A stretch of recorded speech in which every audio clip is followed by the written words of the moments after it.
अध्याय 2। संजय उवाचः तं तथा कृप्य अविष्ठम् अश्रुपूर्ण आकुल ईक्षरं विषीदन्तम् इदं वाक्यम् उपवाच मधुसूदन। संजय ने कहा, करुणा से व्याप्त शोक युक्त अश्रुपूरित नेत्रों वाले अर्जुन को देखकर मधुसूदन कृष्ण ने ये शब्द कहे। तात्पर्य, भौतिक पदार्थ के प्रति करुणा, शोक तथा आंसू ये सब असली आत्मा को ना जानने के लक्षण हैं। शाश्वत आत्मा के प्रति करुणा ही आत्म साक्षात्कार है। इस श्लोक में मधुसूदन शब्द महत्वपूर्ण है। कृष्ण ने मधु नामक असुर का वध किया था और अब अर्जुन चाह रहा है कि कृष्ण उस अज्ञान रूपी असुर का वध करे जिसने उसे कर्तव्य से विमुख कर रखा है। यह कोई नहीं जानता कि करुणा का प्रयोग कहाँ करना चाहिए। डूबते हुए मनुष्य के वस्त्र के लिए करुणा मूर्खतापूर्ण होगी। अज्ञान सागर में गिरे हुए मनुष्य को केवल उसके बाहरी पहनावे अर्थात स्थूल शरीर की रक्षा करके नहीं बचाया जा सकता। जो इसे नहीं जानता और बाहरी पहनावे के लिए शोक करता है वह शूद्र कहलाता है, अर्थात वह वृथा ही शोक करता है। अर्जुन तो क्षत्रिय था, अतः उससे ऐसी आचरण की आशा नहीं थी, किंतु भगवान कृष्ण अज्ञानी पुरुष के शोक को विनष्ट करते हैं और इसी उद्देश्य से उन्होंने भगवत गीता का उपदेश दिया। यह अध्याय हमें भौतिक शरीर तथा आत्मा के विषय के वैश्विक अध्ययन के द्वारा आत्म साक्षात्कार का उपदेश देती है, जिसकी व्याख्या परम अधिकारी भगवान कृष्ण द्वारा की गई है। यह साक्षात्कार तभी संभव है जब मनुष्य निष्काम भाव से काम करे और आत्मबोध को प्राप्त हो।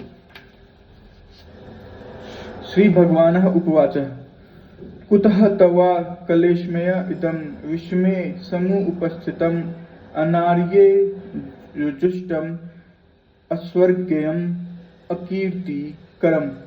अर्जुन, श्री भगवान ने कहा, हे अर्जुन, तुम्हारे मन में यह कलमेश कैसे आया? यह उस मनुष्य के लिए तनिक भी अनुकूल नहीं है जो जीवन के मूल्य को जानता हो। इससे उच्च लोक की नहीं अपितु अपयश की प्राप्ति होती है। श्री कृष्ण तथा भगवान अभिन्न हैं, इसलिए कृष्ण को संपूर्ण गीता में भगवान ही कहा गया है। भगवान परम सत्य की प्रकाष्ठा है।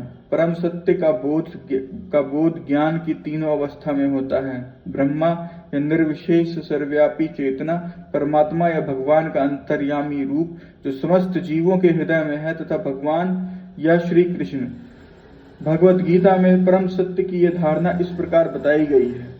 परम सत्य का ज्ञात परम सत्य का अनुभव ज्ञान की तीन अवस्थाओं में करता है और ये सब अवस्थाएं एक रूप हैं। ये ब्रह्मा, परमात्मा तथा भगवान के रूप में व्यक्त की जाती हैं। इन तीन दिव्य पक्षों को सूर्य के दृष्टांत द्वारा समझा जा सकता है, क्योंकि इसके भी तीन भिन्न भिन्न पक्ष होते हैं, यथा धूप, सूर्य की सतह तथा सूर्यलोक स्वयं। जो सूर्य के प्रकाश का अध्ययन करते हैं वो नौसखिए हैं। जो सूर्य के सतह को समझता है वो कुछ आगे बढ़ा होता है, और जो सूर्य लोक में प्रवेश कर सकता है वो उच्चतम ज्ञानी है। जो नौसखिया सूर्य प्रकाश, उसकी विश्व व्याप्ति तथा उसके निर्विशेष प्रकृति के अखंड तेज के ज्ञान से ही तुष्ट हो जाता है, उस व्यक्ति के समान है जो परम सत्य के ब्रह्म रूप को ही समझ सकता है। जो व्यक्ति कुछ अधिक जानकार है वो सूर्य गोले के विषय में जान सकता है, जिसकी तुलना परम सत्य के परमात्मा स्वरूप की जाती है। जो व्यक्ति सूर्यलोक के अंदर प्रवेश कर सकता है उसकी तुलना उससे की जाती है जो परम सत्य के साक्षात रूप में की अनुभूति प्राप्त करता है। अतः जिन भक्तों ने परम सत्य के भगवान स्वरूप का साक्षात्कार किया है वो सर्वोच्च अध्यात्मवादी हैं। यद्यपि परम सत्य के अध्ययन में रत सारे विद्यार्थी एक ही विषय के अध्ययन में लगे हुए हैं, सूर्य का प्रकाश, सूर्य का गोला तथा सूर्यलोक की भीतरी बातें।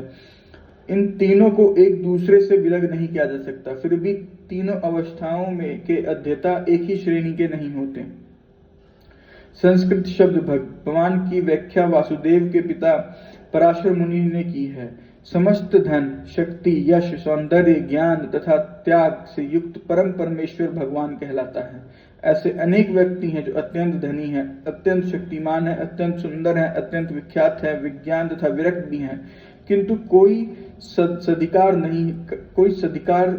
नहीं कह सकता कि उसके पास सारा धन, शक्ति आदि है। एकमात्र कृष्ण ही ऐसा दावा कर सकते हैं, क्योंकि वे भगवान हैं। ब्रह्मा, शिव, नारायण सहित कोई भी जीव कृष्ण के समान पूर्ण ऐश्वर्यवान नहीं है। अतः ब्रह्म संहिता में स्वयं ब्रह्मा जी का निर्णय है कि कृष्ण स्वयं भगवान है, ना तो उनके कोई तुल्य है, ना उनसे बढ़कर है। वे आदि स्वामी या भगवान हैं, गोविंद रूप में जाने जाते हैं और समस्त कारणों के परम कारण हैं। ऐसे अनेक पुरुष हैं जो भगवान के गुणों से युक्त हैं, किंतु कृष्ण परम है, क्योंकि उनसे बढ़कर कोई नहीं है। वे परम पुरुष हैं और उनका शरीर सच्चिदानंदमय है। वे आदि भगवान गोविंद हैं और समस्त कारणों के कारण हैं। ब्रह्म संहिता 5.2। भगवान भागवत में भी भगवान के नाना अवतारों की सूची है, किंतु कृष्ण को आदि भगवान बताया गया है, जिनसे अनेकानेक अवतार तथा ईश्वर विस्तार करते हैं। यहाँ वर्णित सारे अवतारों की सूचियां या तो भगवान की अशंकलाओं अथवा पूर्ण कलाओं की है, किंतु कृष्ण तो स्वयं भगवान है। अतः कृष्ण आदि भगवान परम सत्य परमात्मा तथा निर्विशेष ब्रह्मा दोनों ही के उद्गम है। भगवान की उपस्थिति में अर्जुन द्वारा स्वजनों के लिए शोक करना सर्वथा अशोभनीय है। अतः कृष्ण ने कुतः शब्द से अपने आश्चर्य को व्यक्त किया है। आर्य जैसी सभ्य जाति के किसी भी व्यक्ति से ऐसी मिलनता की उम्मीद नहीं की जा सकती। आर्य शब्द उन व्यक्तियों पर लागू होता है जो जीवन के मूल्य को जानते हैं और जिनकी सभ्यता आत्म साक्षात्कार पर निर्भर करती है। देहात्म बुद्धि से प्रेरित होकर मनुष्य को यह ज्ञान नहीं रहता कि जीवन का उद्देश्य परम सत्य विष्णु या भगवान का साक्षात्कार है। वे भौतिक जगत से ब्रह्मा स्वरूप में मोहित हो जाते हैं, अतः वे यह नहीं समझ पाते कि मुक्ति क्या है। जिन पुरुषों को भौतिक बंधन से मुक्ति का कोई ज्ञान नहीं होता, वे अनार्य कहलाते हैं। यद्यपि अर्जुन क्षत्रिय था, किंतु युद्ध से विचलित होकर वे अपने कर्तव्य से गुमराह हो रहा था। उसकी यह कायरता अन्यायियों के लिए ही शोभा देने वाली हो सकती है। कर्तव्य पथ से इस प्रकार का विचलन न तो आध्यात्मिक जीवन में प्रगति करने में सहायक बनता है और न ही इससे संसार में ख्याति प्राप्त की जा सकती है। भगवान कृष्ण ने अर्जुन द्वारा अपने स्वजनों पर इस प्रकार की करुणा का अनुमोदन नहीं किया। कैल्यबं मम स्मः गमः पार्थः न एतत् तवाई उपपद्यते शूद्रम हृदये दुर्बलम तक्त्वा उत्निषठ परमपतः। हे पृथापुत्र, इस हीन नपुंसकता को प्राप्त मत हो, यह तुम्हें शोभा नहीं देती। हे शत्रुओं के दमन करता, हृदय की क्षुद्र दुर्बलता को त्याग कर युद्ध के लिए खड़े हो जाओ। अर्जुन को पृथापुत्र के रूप में संबोधित किया गया है। पृथा कृष्ण के पिता वासुदेव की बहन थी, अतः कृष्ण के साथ अर्जुन का रक्त संबंध था। यदि क्षत्रिय पुत्र लड़ने से मना कर रहा है तो वह नाम का क्षत्रिय है, और यदि ब्राह्मण पुत्र अपवित्र कार्य करता है तो वह नाम का ब्राह्मण है। ऐसे क्षत्रिय तथा ब्राह्मण अपने पिता के लिए अयोग्य पुत्र होते हैं। अतः कृष्ण यह नहीं चाहते थे कि अर्जुन अयोग्य क्षत्रिय पुत्र कहलाए।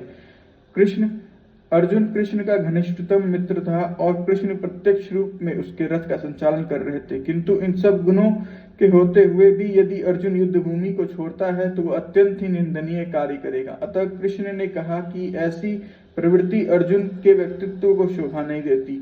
अर्जुन यह तर्क कर सकता था कि न परम पूज्य भीष्म तथा स्वजनों के प्रति उदार दृष्टिकोण होने के कारण युद्ध भूमि छोड़ रहा है, किंतु कृष्ण ऐसी उदारता को केवल हृदय दौरेबल मानते हैं।